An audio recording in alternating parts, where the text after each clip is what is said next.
of course, if you have issues again with your gut, you don't jump right into insoluble fibers, because you're going to bring a lot of corrosion and it's going to damage your tummy more. Hello guys, my name is Grace and welcome to the Well Nourished podcast.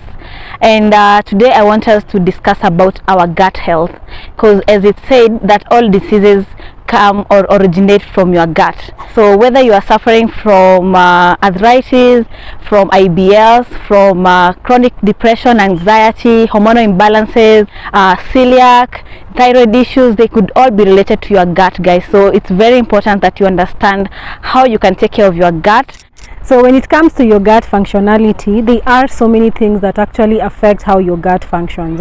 And it's very interesting when you talk about the gut, because you can be in the best dietary habits, like the patterns that you have been taking up. You've been eating healthy fats, quality protein, and then all of a sudden you just stop for like 1 week, and this isn't enough to actually make things go the way they want in your stomach. So it is actually very important that you understand that consistency when it comes to your gut functionality, especially if you are dealing with any chronic disorder like diabetes, arthritis, cancer, or even acidity, inflammatory bowel syndromes, constipation. You need to make sure that you are actually consistent and you don't do these things that we usually have, these culture habits that we have as Kenyans, whereby we do a healthy habit for like Monday to Friday, then Saturday and Sunday we are all in. When it comes to alcohol, nyama choma, we are leaving the healthy habits behind until Monday. So that needs to stop. So the second thing that will actually cause you gut disruptions is things like medication. Things like simple antibiotics, antihistamines, painkillers, the common maramoja, aspirin, Piritones, all this, because they actually target specific microbes or even specific enzymatic reactions in your tummy or in your system, and these have a negative impact on your gut flora. This is because they actually affect the balance between the good and the bad, and this brings about complications. And this is why some people actually have cases of acidity, cases of constipation or stomach discomforts after cases of medications. Make sure that you stick around, because we are definitely going to talk to you about things that you can do to ensure that you don't have those even after your medication. So the other thing that will actually cause you gut disruption is chronic inflammation. This I will talk about toxins, and we have both environmental and dietary toxins. Of course, things like air pollution, water pollution, even water or soil pollution, we have very limited control over unless you want to come to such a place, because the air is fresher compared to the CBD, and you can actually breathe in some fresh air, and you can actually protect your lungs and your other system that take care of inflammation. But you see, when you're exposed to the CBD, the noise pollution, all those, it's even stressful, and it can cause you a lot of inflammations. And also we have dietary toxins like things like alcohol, things like synthetic sugars, things like unhealthy fats, things like too much processed and refined foods, things like noodles. They were there before, but they are becoming too much popular because of the convenience that they provide, especially for moms and for working mothers, because they want something that is instant for their babies. They want something that is instant for their lunch. There was this report that was going around sometime back in the country, whereby we had like plastic circulating in form of noodles, and we are actually urging things like the Kenya Bureau of Standards to ensure that such things do not happen, because those are very bad for your gut, they are very bad for your metabolic health, and they will have a negative impact on your gut. Another thing that actually affects your gut functionality is something that maybe is let's talk about stress. Stressful conditions, emotional, things like financial, things like spiritual stress, or even things like lack of sleep.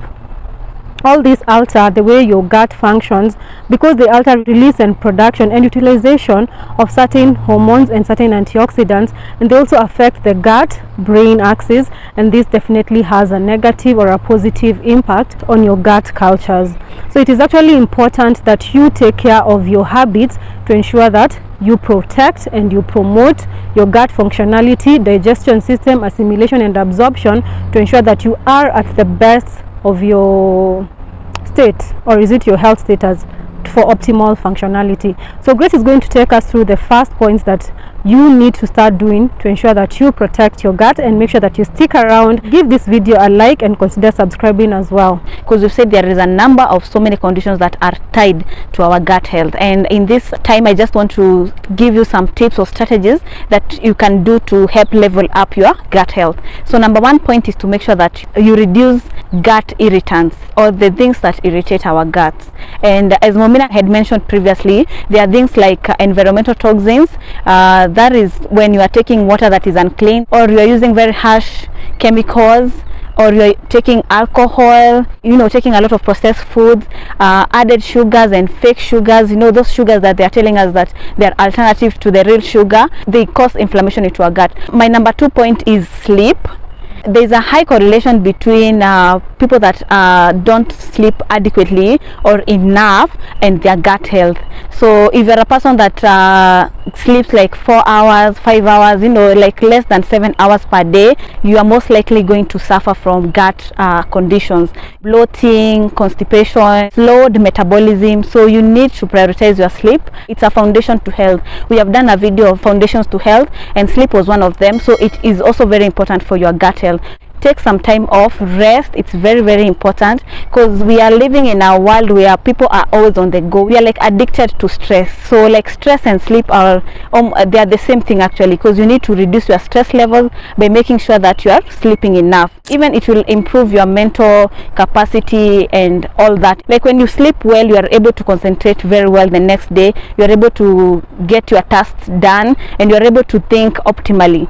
Most people are facing or are going through one stress or another. It can be something out of our bounds, but also we need to make sure that we are making our bodies to be resilient to the stressors. What you can do for yourself, you can incorporate simple strategies to help reduce your stress. Meditating, you can incorporate journaling, you can also incorporate listening to cool music, or you can just go out with friends or chat with your friends, be with people, be around people. It will really help reduce your stress levels, other than being sick and staying away from people, just isolating yourself, because that one will make you sicker times 3, times 100. Another thing that you can do to reduce stress is to make sure that you are fueling your body with the right nutrients. Our body rely on nutrients, macronutrients, micronutrients. Like there's no way that you can stay without food. Like that is how we thrive. You need to make sure that you are eating enough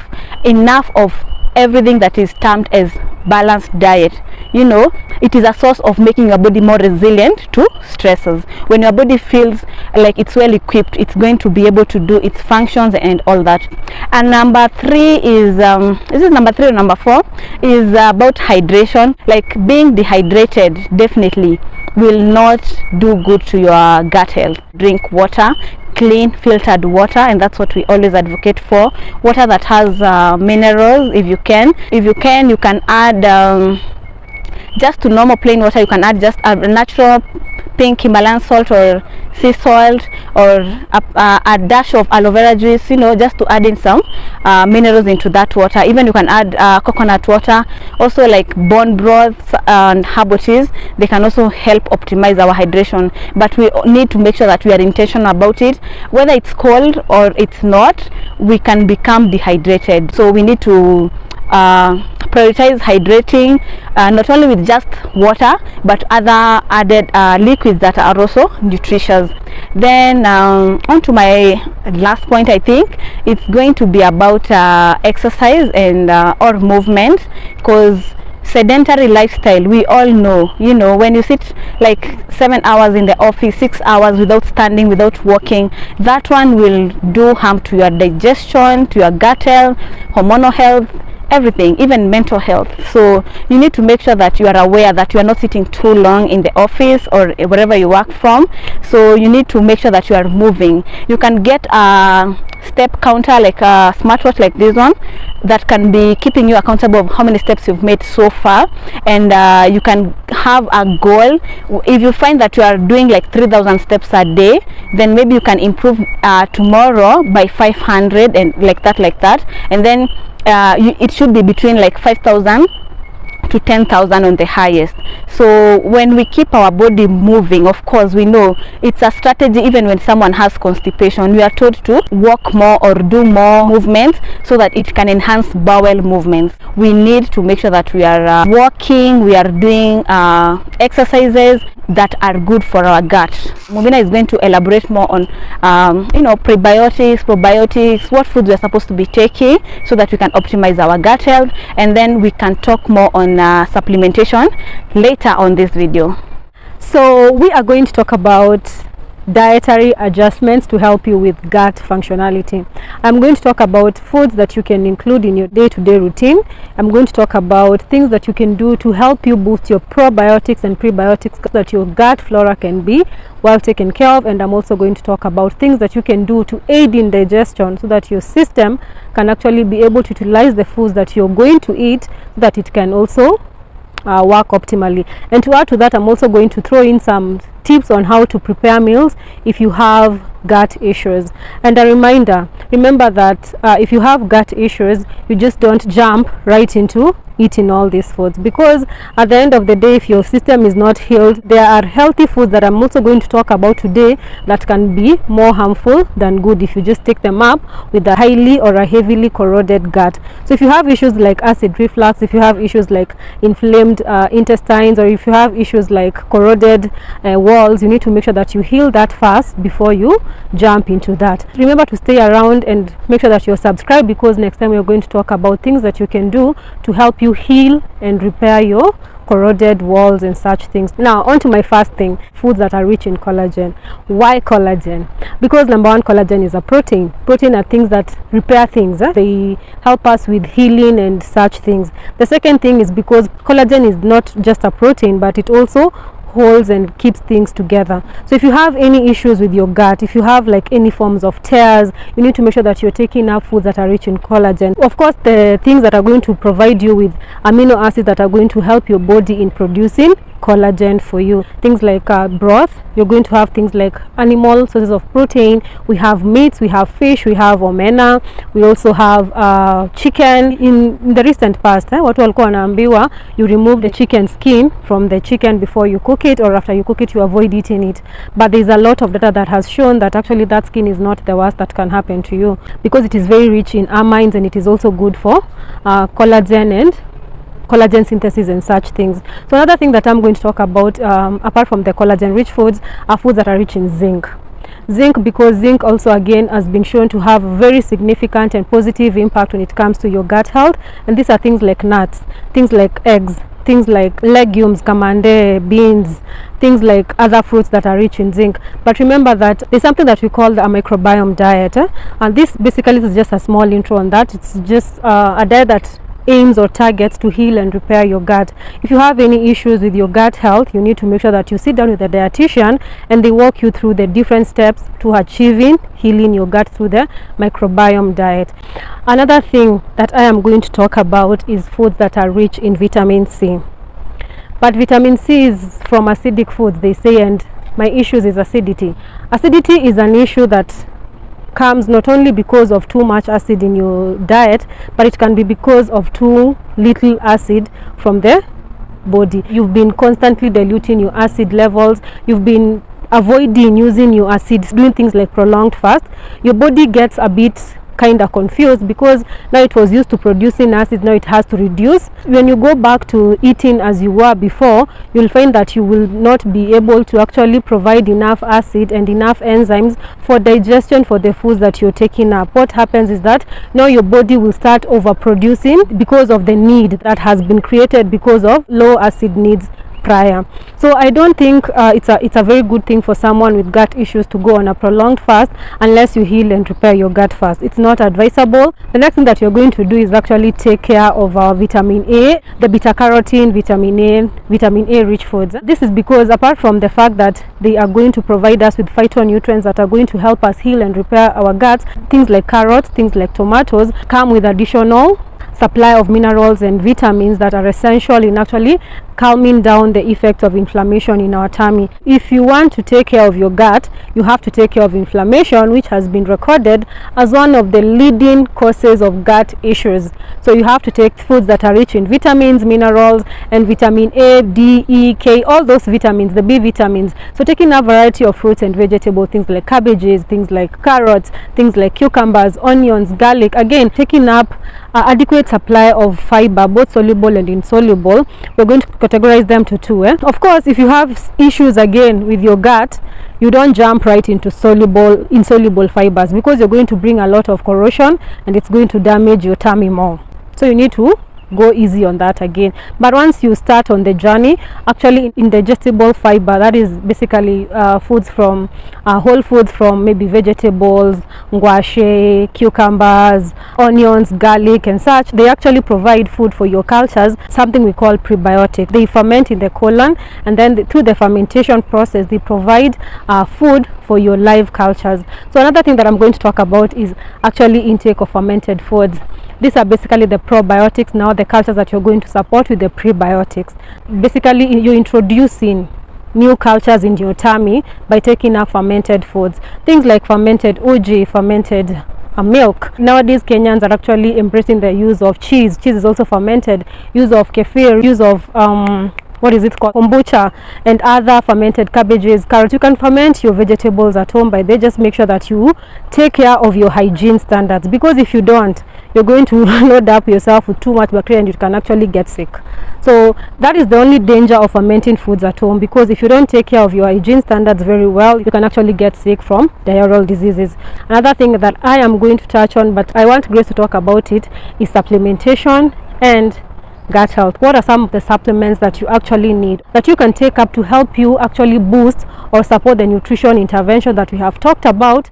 And before she comes in, kindly let us know in the comment section down below some of the complications or the issues that you are actually struggling with when it comes to your gut issues. Is it digestion? Is it bloating? Is it constipation? Is it indigestion? So that we can actually have a clue of what you would like us to talk about, and we will be very thankful. Karibu, Grace. You can also incorporate dietary supplements for you to level up your gut health. And that is after you have done all the recommendations that we have mentioned in the video. So you cannot start with supplementation and then work your way downward. You need to do the strategies that we have shared, so that now you can incorporate supplementation. As Momina had mentioned, she had mentioned of collagen. Most people don't associate collagen as being a gut health supplement, because it's been known to help with joints, to help with anti-aging skin and all that, and I don't refute that, but it is also a very good addition. Being a structural protein, it can help with repair of your intestinal walls. If you have ulcers, inflamed gut, you might as well add a very high quality plain collagen. She had also mentioned about zinc. So there are different forms of zinc. There is one that is known as zinc carnosine, but as long as you are taking a good zinc, like zinc sulfate and all that, or chelated forms of zinc, those are also good qualities of zinc. Yeah, and also helps with someone who has leaky gut, so many conditions that are associated with gut health. So zinc is number 2 supplement that I would go for. And then number 3 would be a supplement to help with increasing your acidity levels. As mentioned, that most people are actually suffering from low acidity as compared to high acidity, and low acidity can come with symptoms that are showing that you have high acidity. So sometimes it is because of low acidity, because when you have good amount of acid, you are able to digest your foods optimally, and you're not going to have bloating, constipation and all those side effects. So that would be either apple cider vinegar or betaine HCl. That is like taking a HCl in form of a supplement. So that one will help with the digestion. And then another thing that will help with digestion like immediately is incorporating digestive enzymes, such as pancreatic enzymes that help digest all kinds of foods, whether it's fats, carbohydrates or protein. So you can incorporate a good quality pancreatic enzyme. If you have issues with the gallbladder, again because of bile issues, you might also incorporate supplement like ox bile or something that is called as bile salts to help break down that fat visually and be able to absorb the nutrients that come along with fats, that is vitamin A, vitamin D, vitamin E and vitamin K. We had also mentioned about taking of bitter foods. Bitter foods, again, they are good for optimizing our stomach acid. So you might get it in the ACV or the apple cider vinegar with the mother, that is the unfiltered one, or you can get it from bitter vegetables, the kienyeji vegetables that are normally bitter. They assist in digestion by increasing our stomach acid. And other vitamins that you might want to add is B complex. That is a combination of all the B vitamins from B1 all the way to B12.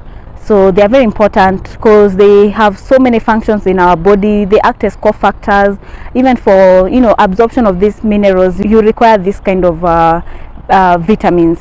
And when your gut health is optimized, definitely you'll also have good energy levels, because sometimes we are constantly having issues with fatigue. Someone might say that they're always fatigued in the morning and everything. So when you incorporate things like B vitamins, that can come from taking things like oatmeal, cereals that are natural, vegetables, but also you can get it from taking a supplement that has the combination that is known as B complex.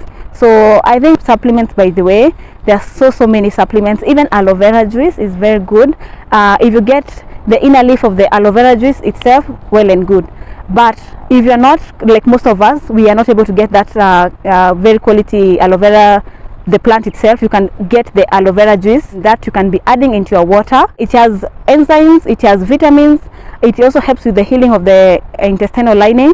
So it's also a very good addition to your gut health. And then now, if you are suffering from maybe constipation and all that, you might also want to add in the soluble fiber. Something like psyllium husk is a good fiber to add, and make sure that they're as natural as possible. They don't have fillers and all that. They support our gut bacteria, and they also support with natural or normal bowel movements. So something to note about supplementation. I know you have heard, you might now want to go and jump onto the next health store and start buying all these supplements, thinking that you are going to get the help right away.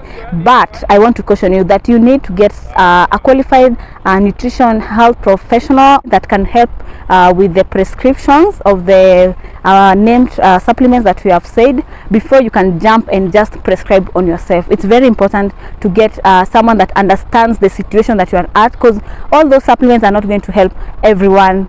Everyone has a different kind of immunity. Our gut health are not the same. We have different colonization of different bacteria in our gut. So you need to get a more specific and individualized kind of supplementation protocol that suits you.